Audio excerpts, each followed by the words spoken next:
Welcome to Divya's green fingers. सर्दियों का मौसम आ गया है और सर्दियों के मौसम में हमारे बगीचे के या घर के करीबन 90% परमानेंट प्लांट डॉर्मेंसी में जाते हैं। लेकिन डॉर्मेंसी पीरियड में ये जाते हैं, उसके पहले भी हमें इनकी कुछ केयर करनी पड़ती है, जिससे कि जब इनका डॉर्मेंसी पीरियड ख़त्म हो तो ये वापस से रिजुनवेट हो सके और हमें हेल्दी कंडीशन में मिल सके। तो कौन कौन सी ऐसी बातें हैं जो हमें प्लांट की डॉर्मेंसी पीरियड में ध्यान रखनी है, आज के इस वीडियो में मैं आपको ये सारी बातें बताऊंगी। तो जुड़े रहिए इस वीडियो के अंत तक मेरे साथ। सर्दी के मौसम में वाटरिंग का भी आपको थोड़ा ध्यान रखना पड़ता है। वाटरिंग आप पौधों में ज़रूर कीजिएगा और वाटरिंग आपको तब करनी है जब मिट्टी की 1-1.5 इंच की सतह सूख जाए। तो वाटरिंग की फ्रीक्वेंसी कम हो जाती है क्योंकि सर्दी में पानी उतना ज़्यादा इवेपोरेट नहीं होता। दूसरी बात कि सर्दी में जब भी आप पानी दें तब सुबह के टाइम पे दें। सुबह के टाइम पे पानी देने 9-10 बजे तक आप पानी दे दें, जिससे कि आपकी जो ओवरहेड टैंक है उसका पानी भी थोड़ा सा नॉर्मल टेम्परेचर पे आ जाएगा, बहुत ठंडा नहीं होगा। और सुबह देने से पानी ये फ़ायदा होगा कि जो पौधों पे रात को कभी ओस वगैरह जमी है जो कि आपके पौधों के लिए हार्मफुल हो सकती है, तो वो भी हट जाएगी। तो आप पौधों को अच्छे से नहला दें जिससे कि उसका इफ़ेक्ट भी कम हो जाए। अगर आपके यहाँ का टेम्परेचर बहुत कम जाता है नीचे और रात को पाला वगैरह पड़ता है, फ्रॉस्ट गिरता है, तो ऐसे में आप पौधों को रात को ढक दें। ढकने के लिए आप या तो बरसाती का इस्तेमाल कर सकते हैं, ग्रीन नेट आप लगा सकते हैं। अगर आपके यहाँ ग्रीन नेट नहीं है तो आप पॉलीथीन से पौधों को ढक सकते हैं, थोड़े से होल कर दीजिएगा उस पॉलीथीन में। और नहीं तो आप चाहें तो कॉटन वगैरह का ये सब नहीं है तो कॉटन की चादर से भी आप उन्हें ढक सकते हैं और सुबह आप वो चादर हटा दीजिएगा, जिससे कि आपके पौधों को हानिकारक फ्रॉस्ट का सामना नहीं करना पड़ेगा।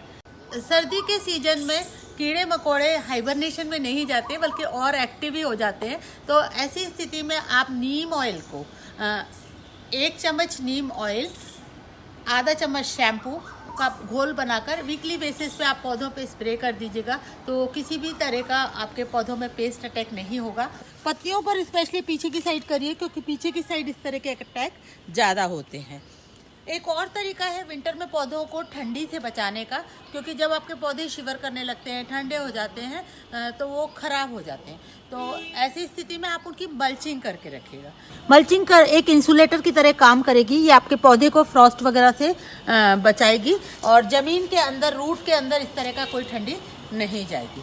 मल्चिंग आप ड्राई लीफ से कर सकते हैं और स्टोन से मल्चिंग कर सकते हैं। और अगर आपके यहाँ ऐसा कुछ अवेलेबल नहीं है तो आप इवन न्यूज़पेपर से भी ढक सकते हैं। तो न्यूज़पेपर से जब आप ढकेंगे तो उस पर फ्रॉस्ट वगैरह जो होगा वो नीचे डायरेक्टली सॉइल में नहीं जाएगा और रूट्स को नुकसान नहीं पहुंचेगा। मल्चिंग के लिए आप चाहें तो कोकोपीट का इस्तेमाल भी कर सकते हैं। अगर कोकोपीट की आप मल्चिंग कर रहे हैं तो उसमें यह है कि आप वाटरिंग का थोड़ा सा ज़्यादा ध्यान रखिएगा कि वाटरिंग, ओवर वाटरिंग नहीं हो जाए, क्योंकि कोकोपीट जो होती है वो मॉइस्चर को होल्ड करती है। तो मैं तो ज़्यादातर ये ड्राई लीफ से आप देखिएगा पूरी क्यारी में मल्चिंग धीरे धीरे इसकी मैं कर दूंगी। वैसे भी मैं मध्य प्रदेश में रहती हूँ और मध्य प्रदेश में हमारे यहाँ इतनी ठंड नहीं पड़ती है, तो हमें इस तरह की समस्या नहीं देखना पड़ती। आप देखिए सर्दी में तुलसी को बहुत प्रॉब्लम होती है। माँ तुलसी का पौधा अक्सर लोगों का मर जाता है सर्दी में, और उससे बचाने के लिए आप देखिएगा कि तुलसी माँ पे दीपक जलाने की परंपरा है। वो परंपरा शायद इसीलिए बनी है कि उससे वार्मथ मिलती रहती है और हमारी तुलसी हरी भरी रहती है। भी आप सर्दी में करते रहिए। गुड़ाई करने से क्या होगा कि जब आप गुड़ाई करेंगे तो आपके पौधों की जड़ों को एरिएशन मिलेगा और एरिएशन मिलने से वो जड़ें थोड़ी स्वस्थ रहेंगी और आपका पौधा खराब नहीं होगा।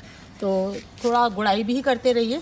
और दूसरी बात ये कि विंटर में आपके पौधे को बहुत ज़्यादा फर्टिलाइज़र की ज़रूरत नहीं होती। पौधा अपनी जो स्टोर्ड एनर्जी है उसी से सर्वाइव कर लेता है आसानी से। जैसे कि हमने इसे सितंबर में बहुत अच्छे से इसकी फीडिंग की थी, सितंबर अक्टूबर में, तो अब हम इसको फरवरी में खाद देंगे क्योंकि इस समय ये पौधा हमारा हाइबरनेशन में है। इनएक्टिव मोड पे हमें इन्हें खाद देने की कोई ज़रूरत नहीं है। अभी इनकी जो स्टोर्ड एनर्जी है उसी से ये आसानी से सर्वाइव करेंगे। और एक और चीज़ कि सर्दी में पौधा बहुत डल हो जाता है, आप पत्तियां जलने लगी हैं सर्दी की वजह से, तो ऐसे में हम इनकी सॉफ्ट प्रूनिंग कर देंगे। तो एक तो लोड पौधे पे कम हो जाएगा, वैसे भी ये स्लीपिंग मोड पे पौधा है तो लोड कम हो जाएगा। मिट्टी देखिए आप मेरी कितनी हल्की है, कितनी काली और कितनी हल्की मिट्टी है, तो आराम से इसमें अगर मैं हाथ से भी करती हूँ तो भी गुड़ाई हो जाती है, कोई दिक्कत नहीं आती। और एक और चीज़ कि धूप का थोड़ा सा ध्यान रखें कि अगर आपके पौधे बहुत तेज़ धूप वाले हैं तो आप उन्हें ऐसी जगह पे शिफ्ट कर दें जहाँ पे कि इन्हें धूप मिल सके। और अगर आप धूप नहीं दे पा रहे हैं तो थोड़ी सी ऐसी जगह शिफ्ट कर दें जहाँ इनको पाले वगैरह का प्रकोप नहीं पड़े, और नहीं तो आप इन्हें ढक दीजिएगा। और तो यही कुछ ऐसी बातें हैं जो कि आप ध्यान रखिएगा, जिससे कि आपके पौधे सर्दी में भी जब इनका डोरमेंसी ख़त्म होगा तो दोबारा आपके पास ये रिजोनवेट होकर वापस से अच्छे से रूप में आपको मिल जाएंगे। तो फ्रेंड्स, आई होप आपको मेरा ये वीडियो पसंद आया होगा, और अगर आपको मेरा ये वीडियो पसंद आया है तो इसे लाइक कीजिएगा, कमेंट कीजिएगा, शेयर कीजिएगा और मेरे चैनल को सब्सक्राइब कीजिएगा। फ्रेंड्स, आप लोगों के कमेंट से ही हमें पता चलता है कि आपको किस सब्जेक्ट पर वीडियो देखना पसंद है, तो आप कमेंट सेक्शन में अपनी महत्वपूर्ण राय जरूर लिखिएगा। And thank you for watching this video.